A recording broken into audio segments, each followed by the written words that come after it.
So the Cleveland Browns are in an interesting spot, right? They seemingly have a pretty good roster, excellent running game, really good offensive line, some real big-time players on defense. But quarterback-wise, the way Mayfield played this year, you're never going to win anything. And even if Baker Mayfield is healthy next year, there's still some questions about what his ceiling is. Is he a guy you could ultimately win a championship with? So the Browns are expected to be a team that will be in the market to upgrade at quarterback. Deshaun Watson, Russell Wilson, Aaron Rodgers.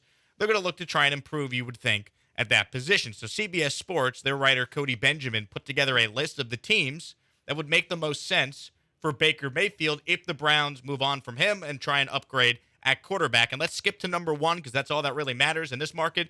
The Houston Texans were number one on the list. Baker Mayfield in Houston. Do you want it, Cody? Yes or no? It took me a long time to figure out exactly how I felt about this, and I really dug in and started thinking about it. I'll take it. I would like to explore this option. Now, there's some caveats on how he gets here.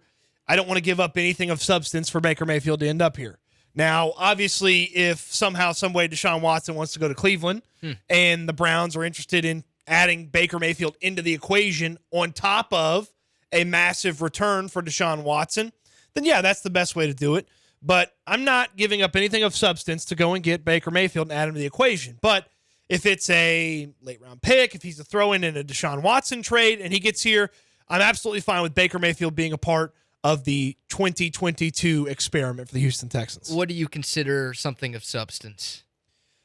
Like it's a second-round pick of substance? Yeah, I wouldn't do that. I'd rather just roll with Davis. Because that's what Darnold went for, right? 2 and a 4. 2 and a 4. I think Baker's better than Darnold. Like, I think Baker would warrant more of a return than Sam Darnold. So you wouldn't do a second, let alone a 2 and a 4. Like, I don't know if there's a way the Texans can pull this off unless Deshaun Watson is willing to go to Cleveland, and I don't think Deshaun Watson is ever going to be willing to go to Cleveland. I don't think the Browns are, like, going to give him up for nothing. I don't think they're hell-bent on getting rid of him this offseason.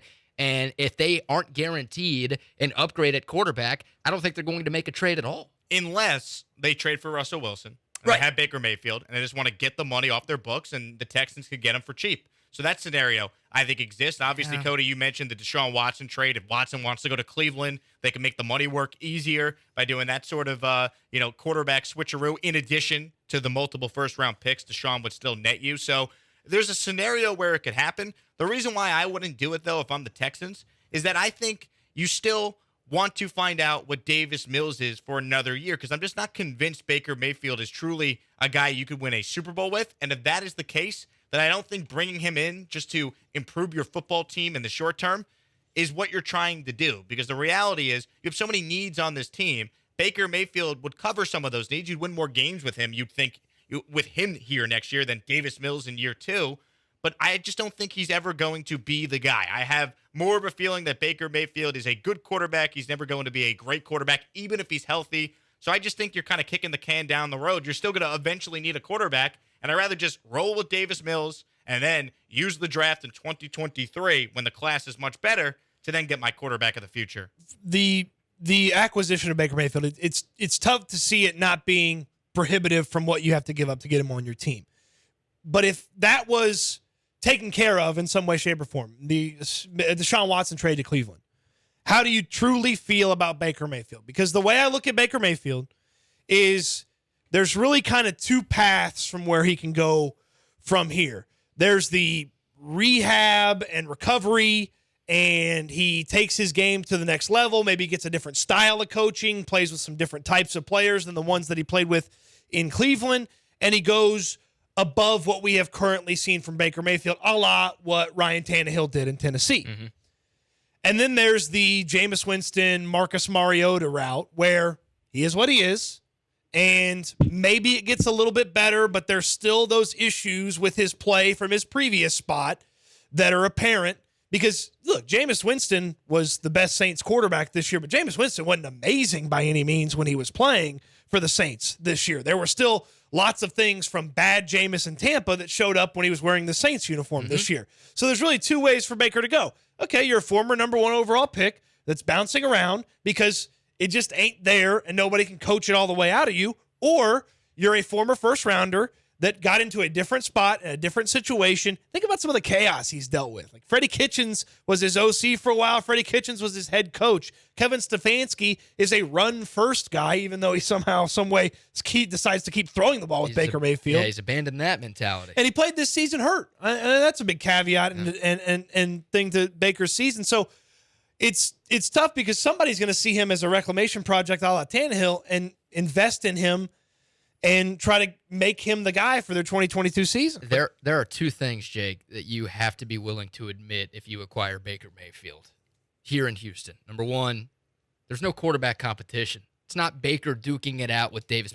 Baker's the quarterback if you bring him in. He's being paid $20 million because you're going under the assumption you're picking up the fifth-year option, which Cleveland already did, and you're not going to sign him long-term. So you're bringing on a guy making $20 million. He's your starter. He's your starting quarterback, number one. Number two, if you have Baker Mayfield, you're not going to have a top 3 to 5 pick next year. Like I just think Baker's a good. I'm not saying you're going to be a playoff team with Baker Mayfield. I just don't think you're going to be one of the worst teams in the league with Baker Mayfield and a more talented roster, which we expect the Texans to have. So your theory, Jake, and I think this goes to your point, right? Like you want a 2023 quarterback.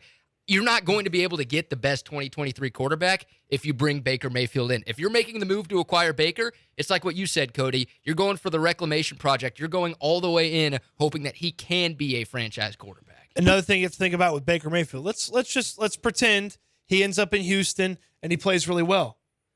He's a free agent. So you either got to franchise tag him, which is a tremendous amount of money, or you got to sign him to a long-term extension off of one season of playing well, and that's not where this franchise is. This franchise is not in the spot where they need to be spending $25, $30 million a year on a quarterback. That's not where they are. We're talking about a long-term plan where you're accessing one of the best things in football, which is cheap quarterback play at an elite level. That's the potential the Texans could find themselves in. Well, the big thing is kind of what you were alluding to. Davis Mills costs you nothing. So if you think he could still get better and you could see what you have for one more year, likely with him and Cully tied at the hip, and then move off both if it doesn't work out, it makes much more sense from a roster building standpoint. You bring on Mayfield, he plays well. Well, then all of a sudden you got to pay him big money, and that's the conversation the Browns are having now. Is he worth that massive extension?